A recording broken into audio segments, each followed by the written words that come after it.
हाँ जी, तो small intestine में मैंने बताया था कि एंजाइम्स होते हैं और काफ़ी इंपॉर्टेंट एंजाइम्स होते हैं, जैसे एक तो हो गया लाइपेज, एक ट्रिप्सिन हो गया, और इसके अलावा पैनक्रियाटिक अमाइलेज। अब देखो ध्यान दो, मैंने बताया कि जितना भी फूड बचता है उसकी डाइजेशन स्मॉल इंटेस्टाइन में आके हो जाती है। उधर से लीवर से आ जाता है डाइजेस्टिव जूस, बाइल जूस, और उधर से पैनक्रियाटिक जूस आ जाता है पैनक्रियास से। तो लाइपेज जो लिपिड मतलब फैट के ऊपर एक्ट करेगा। भाई हमारे फूड में फैट, कार्बोहाइड्रेट, प्रोटीन, तीन ही चीज़ें होती है बेसिकली। ट्रिप्सिन जो बचा हुआ हमारा जो प्रोटीन है उसके ऊपर एक्ट करेगा, और पैनक्रियाटिक अमाइलेज जो बचा हुआ कार्बोहाइड्रेट है उसके ऊपर एक्ट करेगा। ठीक है, अच्छा जी। अच्छा, आप लोगों को एक क्वेश्चन और आता है, स्मॉल इंटेस्टाइन में अगर हम देखें ना तो हमें हेयर लाइक स्ट्रक्चर दिखाई देती है। स्मॉल इंटेस्टाइन में हमें क्या दिखाई देती है?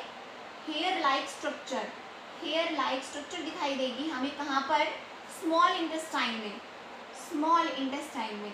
अब इन हेयर लाइक स्ट्रक्चर को क्या बोलते हैं हम लोग? सिलिया बोलते हैं। वैसे विलाई माइक्रोविलाई होती है, वैसे वो माइक्रोसिलिया विलाई बोलते हैं। इनका काम क्या होता है? देखो, अगर आप देखो तो वैसे आप लोग कभी सोचते हो कि भाई ये तो बहुत बड़ी है कोल्ड पोर्शन में, मतलब इसका अगर आप लेंथ देखो तो 6 मीटर्स की होती है इसकी लेंथ, जबकि लार्ज इंटेस्टाइन जो है उसकी लेंथ लगभग 1.5 मीटर, 1.5 मीटर की होती है। तो इसको 6 मीटर होने के बावजूद हम इसको स्मॉल इंटेस्टाइन बोल रहे हैं, स्मॉल इंटेस्टाइन की, और इसकी 1.5 मीटर होने के बावजूद हम इसको लार्ज बोल रहे हैं। क्यों भाई? ये तो उल्टा नहीं है। तो इसको हम ऐसा क्यों बोलते हैं कि इसकी लेंथ तो ठीक है, ज़्यादा है, लेकिन इसकी विड्थ कम है, बहुत पतली ट्यूब होती है, इसलिए हम इसको स्मॉल बोल रहे हैं। जबकि जो हमारी लार्ज इंटेस्टाइन है उसकी विड्थ ज़्यादा होती है, तो विड्थ के बेसिस पे हमने इनका नाम रखा हुआ है। ओके, तो अगर हम देखें तो स्मॉल इंटेस्टाइन बहुत ही कोल्ड पोर्शन में है। क्यों होती है ये 6 मीटर होने के बावजूद भी? कि कैसे इतने छोटे से एरिया में आ जाती है? क्योंकि बहुत कोल्ड होती है। ठीक है, साथ में इसकी होती है विलाई। कोल्ड, ये विलाई किस में हेल्प करती है?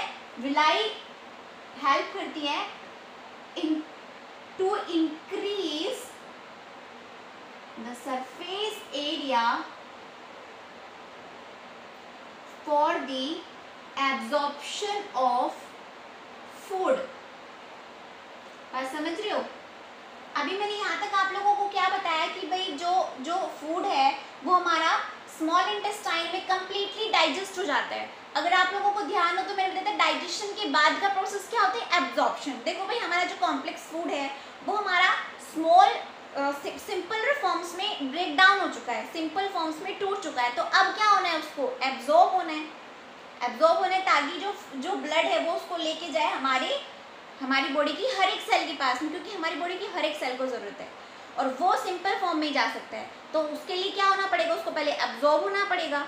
तो एब्जॉर्प्शन जो होती है वो हमारी कहाँ पे टेक्स प्लेस करती है? कंप्लीट डाइजेशन भी, और साथ के साथ जो फूड की जो सिंपलर फॉर्म में टूटा है फूड, उसकी जो एब्जॉर्प्शन होती है वो भी हमारे स्मॉल इंटेस्टाइन में ही होती है। मतलब एब्जॉर्प्शन ऑफ फूड भी हमारी कहाँ होती है? स्मॉल इंटेस्टाइन में ही होती है। ध्यान दे रहे हो भाई? जो एब्जॉर्प्शन ऑफ फूड है वो भी हमारी कहाँ हो रही है? स्मॉल इंटेस्टाइन में। लार्ज इंटेस्टाइन में फूड की एब्जॉर्प्शन नहीं होती है, याद रखना। लार्ज इंटेस्टाइन में एब्जॉर्प्शन होती है वाटर की। वाटर की जो एब्जॉर्प्शन है, वाटर एब्जॉर्प्शन जो है वो हमारी लार्ज इंटेस्टाइन में होती है। बात आती है ना कि भाई फिर क्या काम है इसका, क्यों है ये? तो यहाँ पर वाटर की एब्जॉर्प्शन होती है, फूड की एब्जॉर्प्शन स्मॉल इंटेस्टाइन में, फूड की कंप्लीट डाइजेशन स्मॉल इंटेस्टाइन में। तो बहुत इंपॉर्टेंट पार्ट है। तो ये एब्जॉर्प्शन का जो प्रोसेस है फूड का, उसके लिए जो विलाई होती है, छोटे छोटे हेयर लाइक स्ट्रक्चर, वो क्या करते हैं? इंक्रीज कर देते हैं सरफेस एरिया को, ताकि फूड का एब्जॉर्प्शन अच्छे से। ठीक है, अच्छा, अब इसके बाद क्या होता है? फूड हमारा ठीक है भाई यहाँ पे आएगा, उसके बाद जाता है, ट्रैवल करता है लार्ज इंटेस्टाइन में।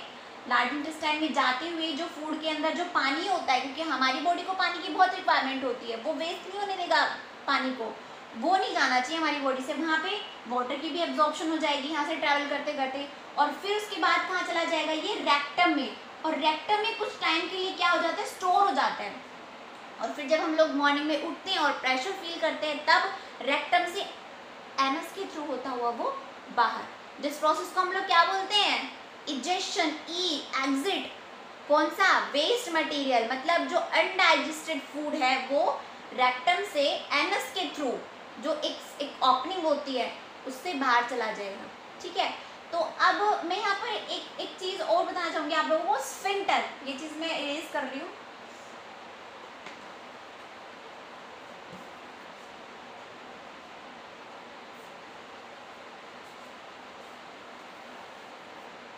स्फिंक्टर मैं यहाँ पे नाम लिख रही हूँ।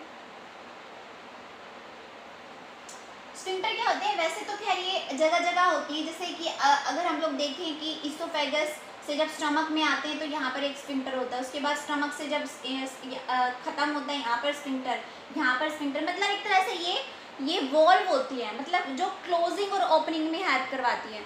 मतलब ये देखो, अब इसोफेगस है, कई बार आपने देखा है कि जब हम लोग खाना बहुत ज़्यादा खा लेते हैं या हैवी सा खा लेते हैं, एसिडिक खा लेते हैं फूड, तो बार बार वो ऊपर आता है। ठीक है, तो स्फिंक्टर जो है ना वो खुलने लग जाता है।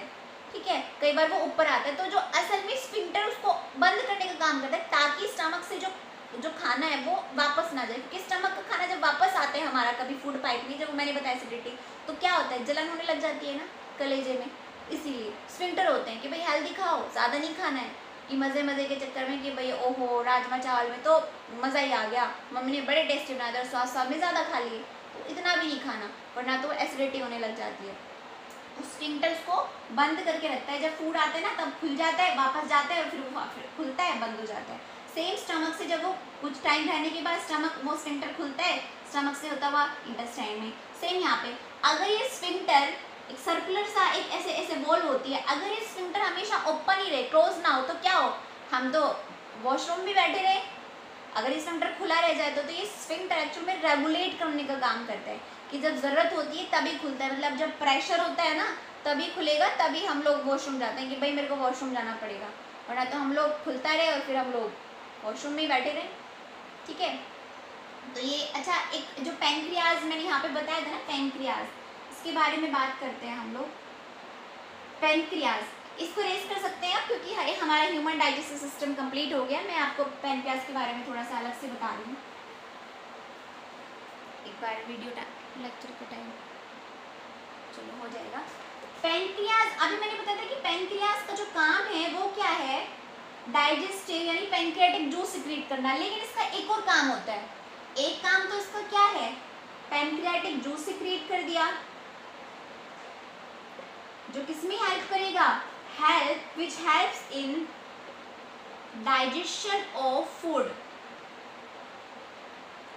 एक काम तो इसका ये हो गया, एक काम और होता है इसका, एक काम इसका होता है एंडोक्राइन हॉर्मोन्स, ये करता है एंडोक्राइन हॉर्मोन्स, आई थिंक आप लोगों का चैप्टर है जिसमें हम लोग इसको करेंगे भी।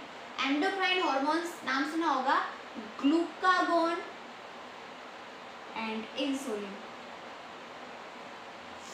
इंसुलिन का नाम तो बहुत सुन लिया होगा, क्योंकि डायबिटीज़ के मरीज आजकल बहुत होते हैं इंडिया में, पेशेंट डायबिटीज शुगर के, तो जिनके अंदर इंसुलिन नहीं होता है ना उनके अंदर क्या होता है, डायबिटिक होते हैं, क्योंकि उनके अंदर शुगर बढ़ जाती है। इंसुलिन कंट्रोल करने का काम करता है, मतलब इंसुलिन शुगर को क्या करता है, लोअर करता है, और ग्लूकागोन शुगर को ब्लड के अंदर इंक्रीज करता है। खैर इसके लिए हमारा चैप्टर है, बताएंगे इसके बारे में। ओके,